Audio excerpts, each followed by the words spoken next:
bendición poder reunirnos a través de este medio para alabar, para bendecir, para glorificar a nuestro Señor y Salvador. Recordamos que estamos en vivo por Facebook, en vivo por Instagram y naturalmente también después de esto lo retransmitimos por YouTube. Que el Señor le bendiga rica y abundantemente. Hemos orado por la bendición de nuestro Señor que nos acompañe en este culto.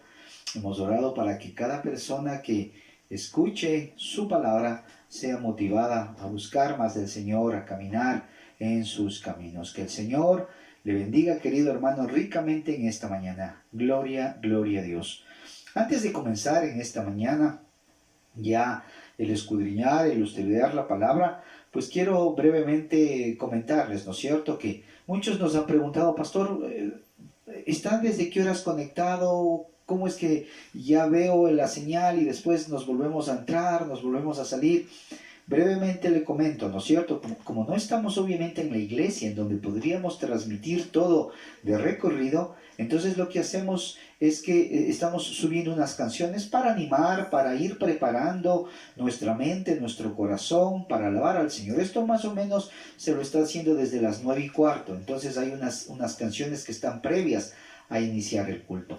Y luego, naturalmente, 9:30, 9:35 máximo, dependiendo de las canciones como estén ahí de largas, comenzamos con un saludo del pastor y con la oración de este día. Naturalmente, eso también está grabado, porque como tenemos que conectarnos, desconectarnos, conectarnos, pero luego de que el pastor ha hecho el saludo, entonces comenzamos con 2 alabanzas que ya son parte del culto mismo, que ya son parte de la alabanza mismo, que son parte ya del tiempo de lo que estamos llamándole la reunión propiamente dicha. Y luego, naturalmente, como en el caso ya de ahorita, comenzamos con el sermón. Y eso hace que naturalmente nos conectemos, nos desconectemos y nos volvamos a conectar. Así que mil disculpas por esa situación. Si en cambio usted después ya retransmite esto en YouTube ya solamente sale desde que naturalmente estamos en la prédica como tal. Así que el Señor le bendiga rica y abundantemente.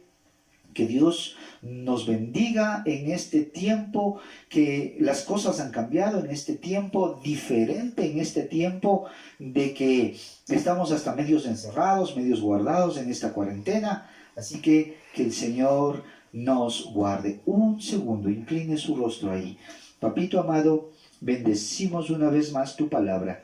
Que tu palabra, Señor, que ella en nuestros corazones, Señor amado, permita que nosotros podamos entender y hablar, conversar contigo. ¿A través de qué? De escudriñar la misma. ¿A través de qué? De la oración. Te amamos, Dios. A ti la gloria, la honra y la alabanza, Padre. En el nombre de Jesús. Amén. Bienvenido a cada uno de los que se siguen conectando. Que el Señor nos guarde, que el Señor nos bendiga rica y abundantemente. Hermano, una vez más, seguimos encerrados. ¿Hasta cuándo? No sabemos. Tiempo de cuarentena. Pero volvemos a insistir, ¿no es cierto? Este tiempo debe, querido hermano, dejarnos una enseñanza. Si después de la cuarentena, si después de este tiempo de estar guardados, salimos y pretendemos seguir viviendo como que nada ha pasado, como que nada ha sucedido, yo creo que esto tendría o pasaría de en la realidad haber pasado solamente como un mal rato, como un mal sueño. Pero ese no es el objetivo. Debemos aprender de las cosas que suceden alrededor nuestro. Debemos aprender de las cosas que están pasando. Estamos encerrados. El culto lo estamos viendo a través de las redes sociales. Entonces algo debemos sacar, no solamente como un conocimiento general, sino que de esto debemos aprender. Y algo que hemos insistido en la iglesia y algo que hemos insistido desde el concepto mismo de la palabra de Dios es que, por supuesto, cada cual va a percibir su enseñanza. Muy posiblemente el mundo tiene las nuevas expectativas de aprender a reservar, qué sé yo, alimentos, aprender a reservar dinero, aprender a reservar una serie de cosas. Pero desde el concepto bíblico, ¿qué es lo que entonces debemos aprender? ¿Qué es lo que Dios nos está diciendo? Y una de las cosas es que vemos la fragilidad. Los precios del petróleo bajaron totalmente. Definitivamente la situación de depender del trabajo ha cambiado para muchos. La situación de depender de los gobiernos, depender de las autoridades ha cambiado tremendamente. ¿Qué es entonces lo que estamos aprendiendo? ¿Qué es lo que Dios nos muestra?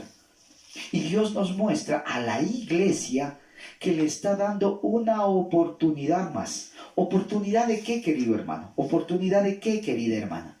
Oportunidad de ver que dependemos de Dios. Que Dios nos ha llamado, que Dios nos ha escogido para algo diferente. Yo creo definitivamente que la iglesia, muy posiblemente con esta pandemia, con esta cuarentena, con esta situación, debe aprender algo. Y como volvemos a insistir, ¿qué es lo que estamos aprendiendo? A que dependemos de ¿quién? De Dios. Pero cuando dependemos de Dios, cuando aprendemos del Señor, entonces podemos ir darnos cuenta, o debemos mejor de hecho darnos cuenta, de que aún en ese caminar de vida, ahora con su palabra, con su poder, con su mano, vemos cuán frágil es el mundo y cuánto dependemos de él. Sin embargo, podríamos decir que si no llegaba esto, la iglesia como que estaba viviendo de una manera normal.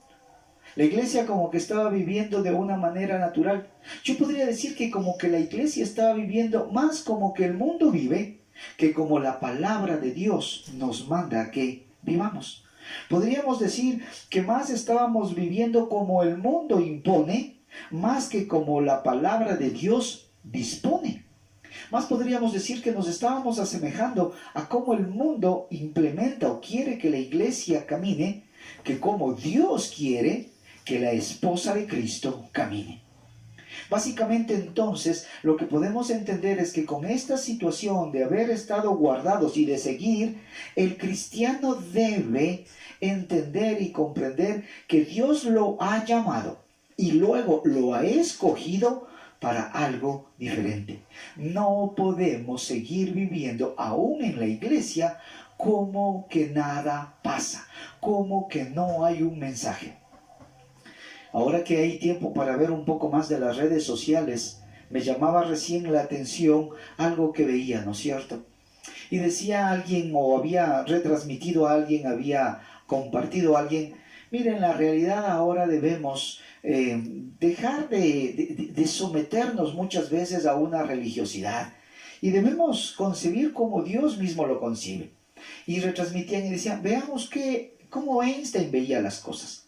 Y aún Einstein decía que había tomado el principio filosófico de un filósofo del siglo XVII, en donde básicamente este hombre decía, mira, Dios en la realidad no está en iglesias lúgubres, en cultos fríos, en templos que más dan miedo. Dios está obviamente en un atardecer, en un amanecer. Y una vez más, eso es verdad a medias. Porque por supuesto que Dios no vive en un templo frío, lúgubre y triste en donde no se le alaba y no se le canta. Pero tampoco es total realidad que Dios solamente está en un bello atardecer o en un bello amanecer, porque esa es la creación de Dios. Dios en la realidad, ¿dónde está y dónde quiere vivir ahora? En nosotros. También decía, esta cita, también decía al compartir de este video, ¿para qué nos guiamos por un libro o por una escritura sagrada? Cuando en la realidad lo único es que no hagas el mal a nadie y que vivas siendo feliz. Que sigas lo que tu corazón dictamina. También es un error. ¿Y por qué es un error? O mejor dicho, una mentira a medias. Porque es verdad que debemos ser felices. Porque es verdad que debemos buscar en esas pequeñas cosas de la vida ser felices. Sin embargo, también hay una verdad a medias.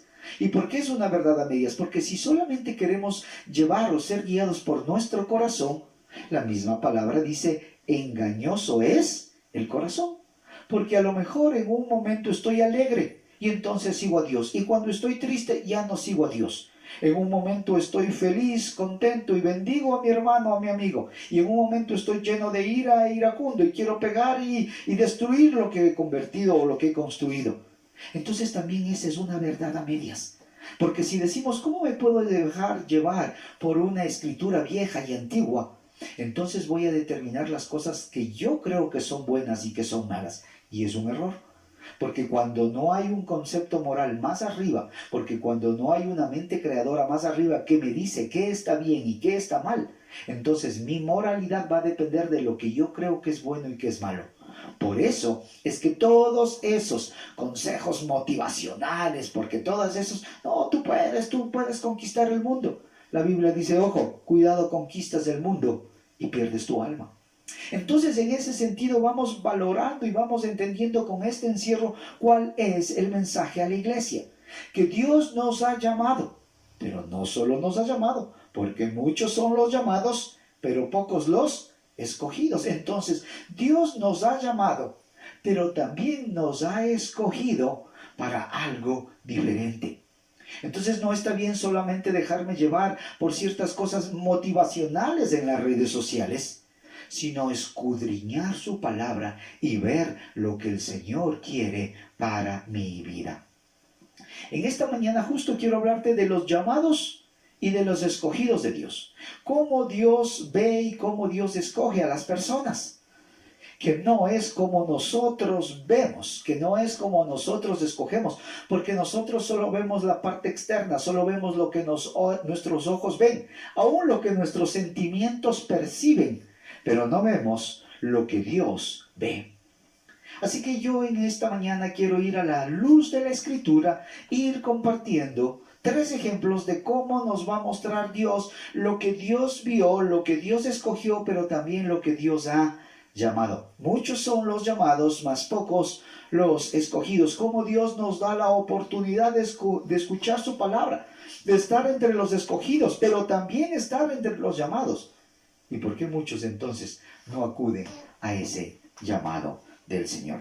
Vamos a abrir la Escritura, la palabra de Dios, para comenzar en esta mañana el escrutar eso, el ver su palabra en el libro de en el libro de Génesis. Vamos a hablar sobre Jacob, naturalmente, por eso hablé de Jacob. Vamos a hablar en el libro de Génesis sobre estos 2 hermanos, Jacob y Esaú. Así que yo te invito en esta mañana a que vayamos al capítulo 25 del libro de Génesis, capítulo 25 del libro de Génesis, y vamos a leer la palabra del Señor desde el versículo 24 hasta el versículo 28. Génesis, capítulo 25, versos del 24 al 28. La palabra del Señor la leemos en el nombre del Padre, del Hijo y del Espíritu Santo, y dice así: Cuando se cumplieron sus días para dar a luz, he aquí habían gemelos en su vientre. Y salió el primero, rubio, y era todo velludo como una pelliza, y llamaron su nombre Esaú. Después salió su hermano, trabada su mano al calcañar de Esaú, y fue llamado su nombre Jacob. Esto es, el que toma por el calcañar, o el que suplanta.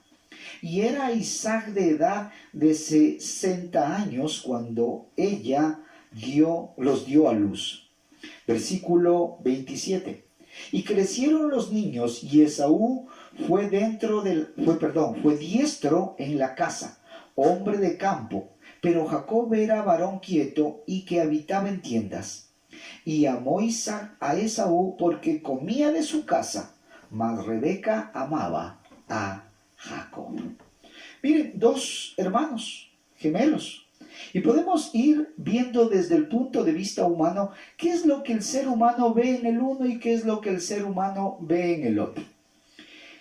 Esaú, el primogénito, primero dice rubio. Y desde ahí podríamos comenzar viendo cómo muchas veces, aún desde ahí, los padres van discriminando ciertas cosas, o cómo los seres humanos vamos viendo ciertas cosas, ¿no es cierto? Salió rubiecito, qué lindo, qué hermoso, bello. El otro medio morochito, parecido al taita, ¿no? Pero el primero, una maravilla, blanco, rubio, ojos azules, verdes, lindo. Comencemos entendiendo cómo entonces los seres humanos vemos y cómo Dios obviamente comienza a ver las cosas. El primero dice entonces rubio. Hemos leído la misma palabra del Señor, dice diestro en cazar. O sea, era experto en la caza, era un muy buen cazador y hombre de campo. Básicamente, ¿cuál es el trabajo en el campo? Es un trabajo, hermano, duro, fuerte. Entonces este hombre, hablando de Esaú, vemos que era diestro para cazar, era experto en la caza, manejando animales y todo eso, y era un hombre de campo, es decir, era un hombre esforzado en el trabajo duro. Por el contrario, ¿qué vemos de Jacob? Desde el nombre, Jacob literalmente quiere decir suplantador. Imagínense un niño que desde niño sus padres mismos le llaman, ¡Ey, engañador! ¡Ven acá, suplantador! Desde el nombre, pues hermano, este no era tan rubio, tan velludo, medio morocho, pero el nombre terminaba ya diciendo mucho de él, el engañador, el suplantador. También hemos leído en este contexto bíblico, en este texto, que era, dice la misma palabra, quieto. Es decir, muy posiblemente no era tan hábil para cazar como su hermano. No era tal vez un hombre de trabajo duro como su hermano en el campo, sino la misma palabra de Dios dice que era un hombre quieto, que vivía en tiendas, es decir, medio alejado, medio apartado. Si comparamos desde el punto de vista humano, en el uno, ¿qué podemos ver? Rubio, buen mozo, buen trabajador, emprendedor, que hacía las cosas bien hechas, que trabajaba con ahínco. Al otro le vemos medio quieto, medio vagoneta, medio lento, que obviamente no era tan buen experto ni en cazar ni en trabajar, y por el contrario, medio parco, y que adicionalmente era conocido como engañador. En los últimos versículos que hemos leído también nos habla que era el preferido del padre. ¿Y por qué era el preferido del padre? Porque dice que cocinaba bien. Imagínense en este tiempo un hombre que cocine bien, que sea trabajador, que sea emprendedor y guapo. Estamos hechos, pues hermanos, cumple humanamente los requisitos de la sociedad. El otro medio lento, medio quieto, medio vago y engañador. Entonces diríamos a los ojos humanos, ¿quién cumple las expectativas desde el punto de vista de lo que la sociedad hoy demanda?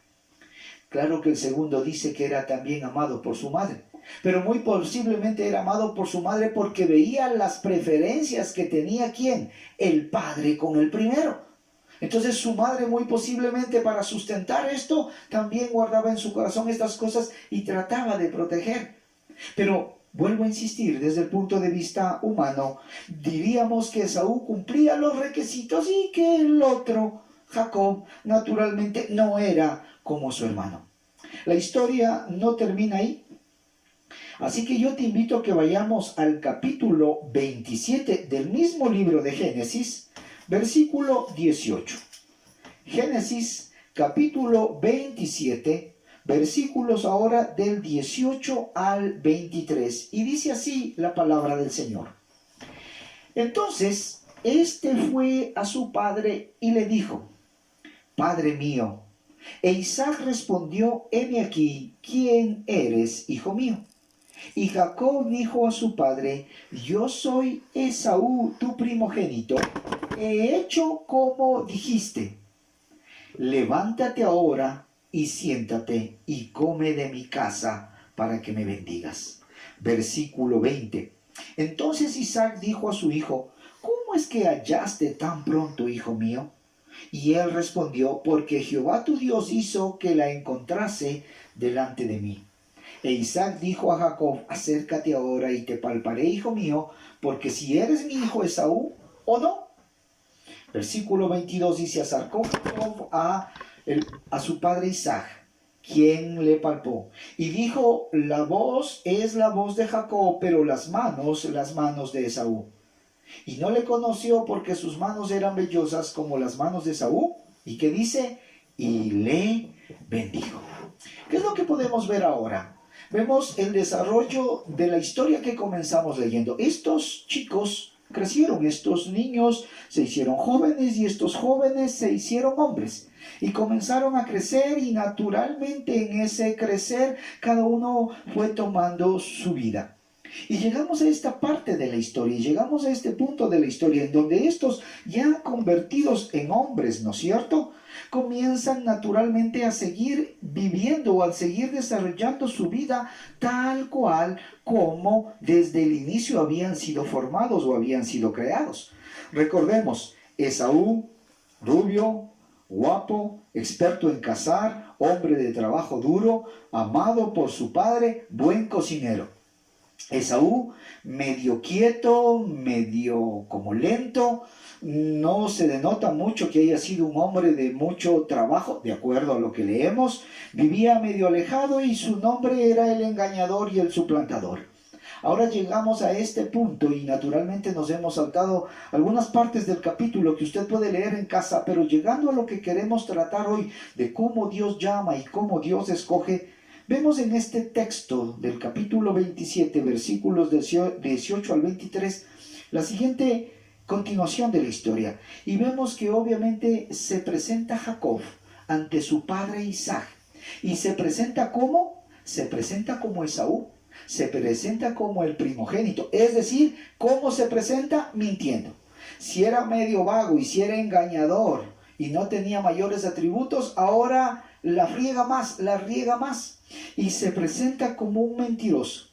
Y es más, en esta mentira le involucra ¿a quién? Le involucra a Dios.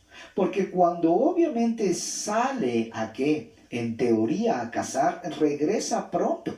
Y regresa pronto ya trayendo listo y preparado. Y su padre le pregunta, ¿cómo es que viniste pronto? Y dice, Dios mismo permitió que vuelva pronto, que encuentre la presa, que encuentre la casa y regrese pronto. Es más, es decir, no solo era mentiroso y engañador, sino que aún en su mentira y en su engaño involucraba a que Dios mismo le había permitido haber cumplido con esto.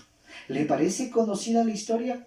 ¿Cuántas veces nos encontramos con algunos mentirosos y engañadores que aún en su mentira y en su engaño dicen, es que Dios, es que según Dios, es que Dios lo permitió, es que Dios lo hizo? Es decir, en ese mismo engaño le involucran en su mentira ¿a quién? A Dios mismo. Mire cómo entonces Esaú era. No solamente era mentiroso, sino podríamos decir que era un ¿qué? Un rey mentiroso. ¿Qué también podríamos ver aquí? Que era también medio vagoneta, ¿no es cierto? Porque ni siquiera él preparó los alimentos, sino que como usted sabe la historia, su madre le tenía listos. Es más, ni siquiera él sabiendo que iba a suplantar y engañar, dijo, bueno, pondré de mi parte para por lo menos hacer el plato. Ni siquiera eso, o sea, todo fácil. Facilista, el que no se levanta, el que no hace. Quería que ya la mamá le tenga obviamente todo preparado.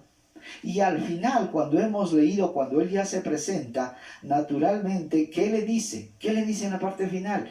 Lo bendijo. Es decir, también se llevó, ¿qué cosa? La bendición, habiendo sido, ¿qué? Un ladrón, porque robó una bendición que no era para él. En resumen, ¿cómo podríamos ver a Esaú? Como engañador, como no muy trabajador, es más, como medio alejado, medio retraído, mentiroso, engañador, ladrón. Es decir, cada una de las características que desde el concepto bíblico podríamos decir no cumple los requerimientos de esta sociedad, sino todo lo contrario.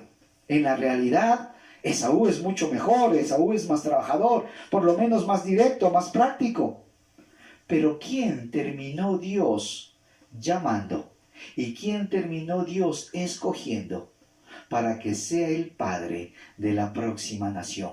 ¿A quién terminó llamando para que sea el padre de quién? De los 12 patriarcas. ¿A Jacob o a Esaú? Usted sabe que después Jacob tiene un encuentro personal con Dios. Y Dios desde ahí le cambia de nombre y le dice, no te llamarás más, ¿qué cosa? El engañador, Jacob, sino que ahora te llamarás, ¿qué? Israel. Lo que nosotros vemos delante de los hombres no necesariamente es lo que Dios ve. Y ahí vamos comprendiendo y entendiendo que Dios en la realidad vino por los enfermos, vino por los pecadores, vino por los que engañaban, por los que mentían, aún por los que muchas veces en esas tratas, en esos engaños, usaban el nombre de Dios. Sí, por ellos vino, sí, por nosotros vino, sí, por los que habían pecado vino. Porque ese es el problema. Muchos se creen buenos, se creen perfectos, se creen santos, se creen que todo lo saben, se creen que tienen todas las respuestas de la vida, se creen que no necesitan de Dios. ¿Por qué? Porque creen que caminan bien, porque creen que son buenos, porque creen que Dios debe escogerles. Un Dios bueno, santo y justo, ¿cómo nos va a castigar? Ese es el problema, de que muchos son los llamados, pero pocos los escogidos, porque creen, so pena de ellos mismos, piensan que cumplen los estándares de Dios. Y aquí en cambio vemos que Dios termina escogiendo lo que se vio más malo, lo que se vio más podrido, lo que se vio más dañado. Siguiente parte de la historia la encontramos en el libro de Reyes, así que yo te invito ahora a que vayas al libro de Reyes, Primera de Reyes, capítulo 1.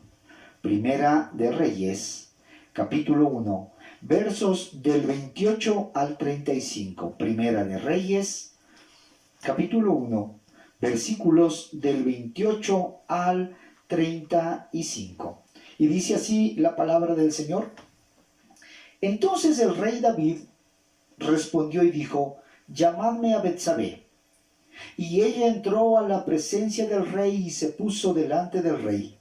Y el rey juró diciendo: vive Jehová, que ha redimido mi alma de toda angustia, que como yo te he jurado por Jehová Dios de Israel, diciendo: tu hijo Salomón reinará después de mí, y él se sentará en mi trono, en lugar mío, que así lo haré hoy. Entonces Betsabé se inclinó ante el rey con su rostro a tierra, haciendo reverencia al rey, y dijo: viva mi señor el rey David para siempre. Y el rey David dijo: llevadme al sacerdote Sadoc, al profeta Natán, a Benaía, hijo de Joiada. Y ellos entraron a la presencia del rey. Y el rey les dijo: tomad con vosotros los siervos de vuestro señor, y montad a Salomón mi hijo en una mula, y llevadlo a Gihón. Y allí lo ungirán el sacerdote Sadoc y el profeta Natán como rey sobre Israel. Y tocaréis trompeta diciendo: viva el rey Salomón. Después iréis vosotros detrás de él, y vendrá y se sentará en mi trono, y él reinará por mí, porque a él he escogido para que sea príncipe sobre Israel y sobre Judá. De la misma manera, estamos hablando de cómo Dios ve, cómo Dios llama y cómo Dios escoge. Pero humanamente, ¿qué podríamos decir?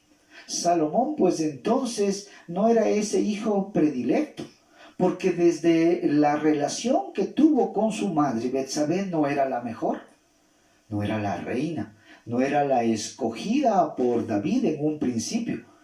Morochamente hablando, era la amante. ¿Cómo es posible que a través de esta relación, que no es la más ortodoxa, que no es la más moral, que no es la mejor, escoja ahora a uno de estos hijos? Antes se podría decirle aún de estos hijos bastardos, de estos hijos ilegítimos. Hace no mucho tiempo la sociedad marcaba entre hijos legítimos o hijos ilegítimos, como que un hijo no sería legítimamente su hijo. Pero para que veamos cómo el mundo en su moralidad o en su justificar a sí mismo califica a la gente. Aquí podríamos entonces decir básicamente que el rey Salomón tampoco cumplía entonces los estándares de la sociedad. Hijo de ni siquiera un matrimonio, sino de una relación adúltera, de una relación fornicaria. No era el llamado A. Y peor definitivamente que pueda ser concebido para que después herede el trono del rey David. Pero ¿qué podemos ver aquí? Que Dios permitió, por supuesto, que David escoja a Salomón para que sea el próximo rey de Israel y el rey de Judá.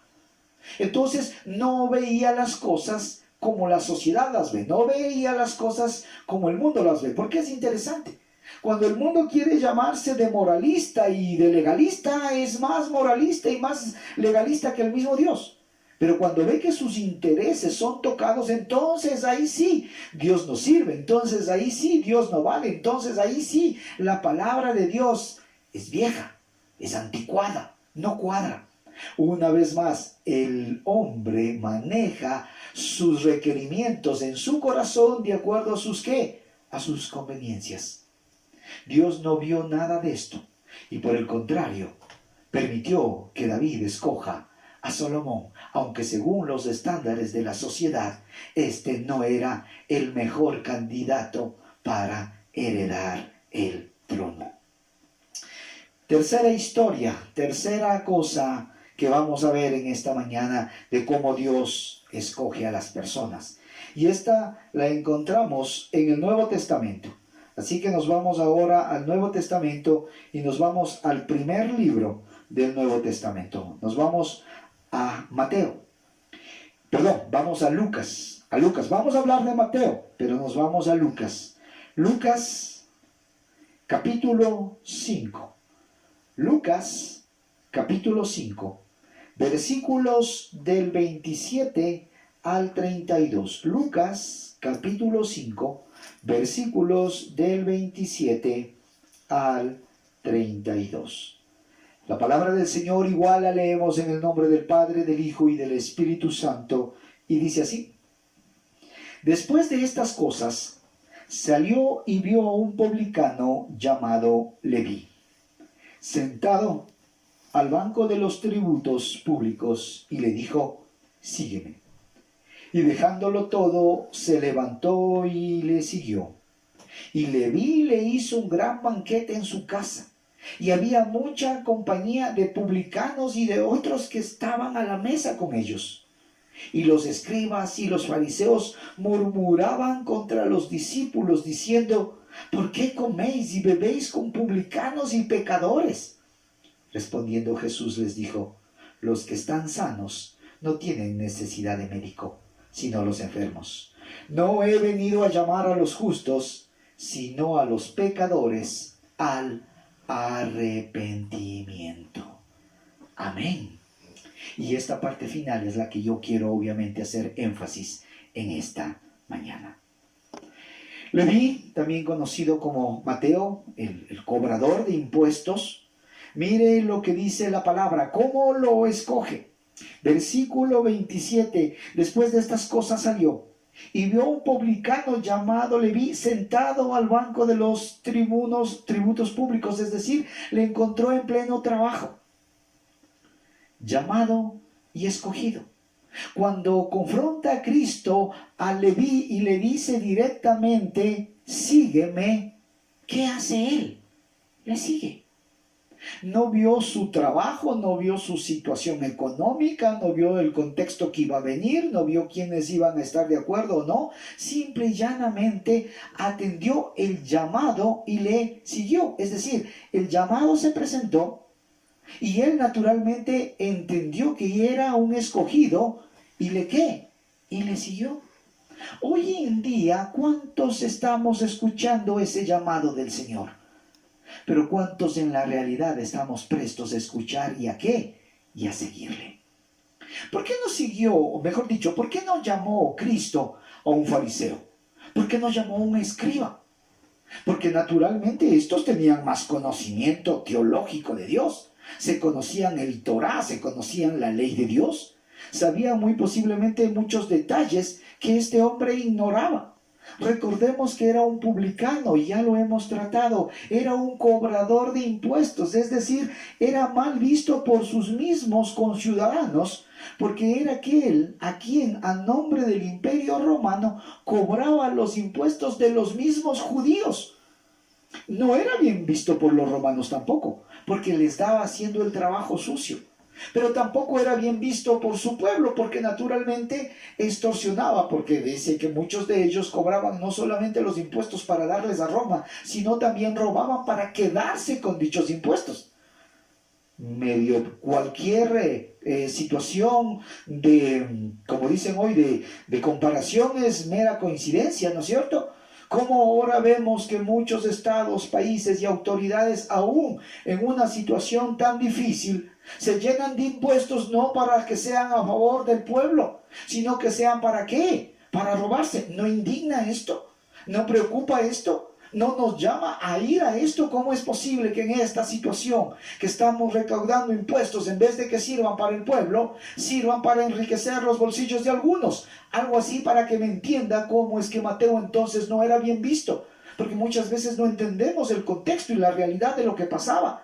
Algo así era, porque él obviamente robaba o se tomaba de los impuestos que naturalmente debía dar al imperio romano, pero muchos de estos otros él se enriquecía. Por eso es que los publicanos, desde el punto de vista económico, no vivían mal, porque tomaban de esos impuestos para sí mismos. Sin embargo, Dios va y le coge a este que obviamente estaba extorsionando y robando. Es como que el día de hoy, si Cristo viniera y dijera, bueno, ¿a quién vamos a escoger?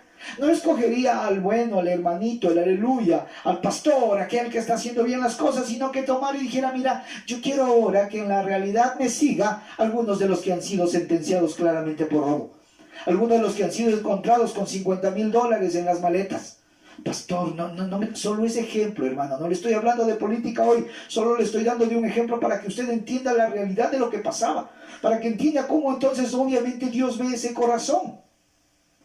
Entonces, ¿qué está diciendo? ¿Que Dios vino por los malos?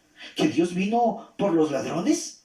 Pero entonces, si yo soy bueno, entonces yo no soy ladrón, yo no he robado, yo me merezco en la realidad que Dios me llame y me escoja. Y la pregunta a renglón seguido es, ¿usted es bueno? ¿Usted no ha robado nunca? ¿Usted no ha mentido nunca? ¿Usted no ha hecho nunca nada malo? Y se va a dar cuenta que no es así, porque ha robado, porque ha mentido, porque ha pecado. Maestro bueno, Jesús le respondió, bueno, ni uno solo. Es que yo en mis méritos, es que yo en mi trabajo, es que yo en mi esfuerzo. Soy un padre que hago esto y aquello y lo uno y lo otro y me esfuerzo. Y tal vez te estás esforzando y no te digo por favor que no trabajes. Es más, la misma Biblia dice que aquel que no provee para su casa es como que si fuera un impío. No te estoy hablando de eso. Te estoy hablando de cuáles son tus prioridades desde el concepto del llamado de Dios. Hemos visto aquí entonces, mira lo que dice la palabra en el versículo 28 en adelante. Leví entonces, cuando entendió quién le llamaba y lo que había hecho al escogerle, que no tuvo prejuicios, que no tuvo, este sirve, no, este no me sirve. Cuando en las iglesias muchas veces vemos, este va a servir, y en la realidad era pura lámpara, hermano, no servía para nada. Y cuando muchas veces tal vez ese pensamos que no sirve, es el que definitivamente más apoya, más ayuda, más se compromete, más está ahí. Mire lo que dice entonces este versículo. Leví le hizo un gran banquete en su casa. ¿Y sabe a quién invitó Leví a ese banquete? Leví invitó ese banquete a los fariseos, a los saduceos, a los levitas. No, ¿a quién invita? Invita a otros publicanos como él. Mire lo que dice la palabra. Y había mucha compañía de publicanos. En otra parte de los otros dos evangelios dice, y pecadores, porque eran ladrones, porque eran mentirosos, porque eran corruptos. No todos, pero la gran mayoría. Entonces, naturalmente, enseguida, cuando esto sucede, que se sientan a la mesa con ellos a comer, a deleitarse. Tenían plata para invitar a todos, entonces no era cualquier pobrecito. En plata y invitan, enseguida salen los que se supone que todo lo hacen siempre bien. Y dicen los escribas y los fariseos murmurando contra los discípulos, ¿por qué comes y bebes con publicanos y con pecadores? Algo parecido a lo del mensaje que les comentaba de las redes sociales. No, es que Einstein dice, bien por Einstein, Einstein tendrá que dar cuentas. Bien por el filósofo, no recuerdo el nombre, del siglo XVII, él tendrá que dar cuentas. La pregunta es a ti, la pregunta eres tú. Tú en la realidad, cuando te confrontes con el Cristo, podrás decir, es que yo te veía en el amanecer, Dios, pero hacía mi voluntad. Es que yo te veía en el atardecer, Señor, pero hacía lo que me daba la gana. Pero es que yo sabía cuán bueno eres, pero yo seguía viviendo como yo quería. Ese es un engaño una vez más. ¿De quién? Del diablo. Vive definitivamente como tu corazón mande, como tu corazón determine, con que no hagas mal a nadie. Y ahí va la pregunta, ¿qué es bueno o qué es malo? Porque voy a determinar lo que mi corazón cree que es bueno y que es malo. ¿Y qué tal si creo yo que definitivamente para algunas cosas mi corazón determina que eso es bueno? Hoy con la ideología de género no hago mal a nadie. Yo creo que mi corazón determina que eso es bueno. Entonces hago lo que yo creo que es bueno. Es un error. Es una mentira. La palabra claramente determina qué es correcto y qué es incorrecto. Qué está bien y qué está mal. Y como nadie puede cumplir la ley en su totalidad, ¿qué nos vemos? Nos vemos que todos somos pecadores. Que bueno no hay ninguno. Por eso el texto bíblico termina diciendo lo siguiente. Verso 32. Jesús, sabiendo lo que ellos decían, mira que a Cristo no le confrontan, sino le dicen a sus discípulos, ¿por qué comes y bebes con estos publicanos? Pero Jesús, sabiendo lo que ellos decían, Jesús les responde, los que están sanos no tienen necesidad de médico, sino los enfermos. No he venido a llamar a justos, sino a pecadores. ¿Pero a qué nos ha venido a llamar? Al arrepentimiento. Hemos visto 3 historias en esta mañana. En la primera, 2 hermanos. El uno mentiroso, engañador, de una manera podríamos decir quieto, o sea, no era tan esforzado, tan trabajador, medio vagón. Su madre le seguía preparando los alimentos, le hacía todo. Y vemos el otro, rubio, guapo, esforzado, trabajador, honesto, todo lo hacía bien. Sin embargo, vemos que termina Dios viendo ¿a quién? Viendo a Jacob. Al punto que tiene un encuentro y le cambia de nombre. ¿Por qué? Porque definitivamente Jacob no solamente que entendió el llamado, sino que dice la palabra del Señor, sino que solamente no entendió el llamado, sino que lo que viene después, para yo ser escogido, debo entrar en el concepto del arrepentimiento. Y él dice, sin ti no soy nada, Señor. Por el contrario, después vemos la vida ¿de quién? De Salomón. Desde el concepto humano podríamos decir, no, pues habrían otros hijos que tal vez deberían ser los mejores, más inteligentes, más guapos, más lindos, más todo. ¿A quién Dios entonces termina escogiendo? Sin embargo, cada uno va a tener la oportunidad y el ejemplo de Salomón es bueno. Porque aunque lo hizo sabio, ¿qué dice al final de sus vidas? No terminó escogiendo seguir en la palabra del Señor, sino que ya siendo viejo por haberse rodeado de tanta mujer idólatra, su corazón fue desviado a lo que estas mujeres querían hacer con él. Tercero, vemos a un publicano, también ladrón en su forma de trabajar, en su forma de ver las cosas. Pero cuando Cristo le dice, sígueme, deja todo. No entra en ese conflicto existencial, y ahora de qué comeré, y ahora de qué viviré, y ahora qué sucederá, sino que lo deja todo. Hermano, con esta pandemia hemos entendido qué es lo que Dios nos está llamando, qué es lo que Dios nos está diciendo, o no entendemos. O como también veía en otro video de redes sociales en algunos países ya de Europa en donde se ha levantado ya el confinamiento, lo primero que hicieron es abarrotar algunas tiendas. Tiendas no me refiero de alimentos, tiendas de ropa, tiendas de tal vez alguna situación de tecnología, de celulares. Entonces, aún el mismo reportero no cristiano decía, no hemos entendido qué es lo que acaba de suceder, cuántos más deberán morir. Deberá haber un segundo brote de coronavirus. Tal vez como no hay un familiar cercano al cual le haya dado esto, vemos como que han sido vacaciones. ¡Qué lindo! ¡Qué chévere! Hermanos, si Dios ha permitido que sigas teniendo trabajo, gloria a Dios. Si por el contrario tu economía ha sido afectada y ahora no tienes trabajo, gloria a Dios. Porque Dios sigue siendo el mismo, más allá de lo que las circunstancias humanas pasan. Entonces, ¿qué es lo que Dios nos está queriendo decir con este confinamiento? Iglesia, que Él nos está llamando, porque nos quiere escoger. ¿Pero para qué nos quiere escoger? para que procedamos al arrepentimiento, para que cuando Él venga nos encuentre a cuentas, para que cuando Él venga nuestra fe entonces esté claramente determinada en quién confiamos y en quién esperamos. Hermano, en el amor de Cristo, mi oración y mi petición es para que comprendas en la realidad los tiempos y lo que sucede. No es que después de esto simple y llanamente todo vuelve a la normalidad. La normalidad no va a ser la misma normalidad.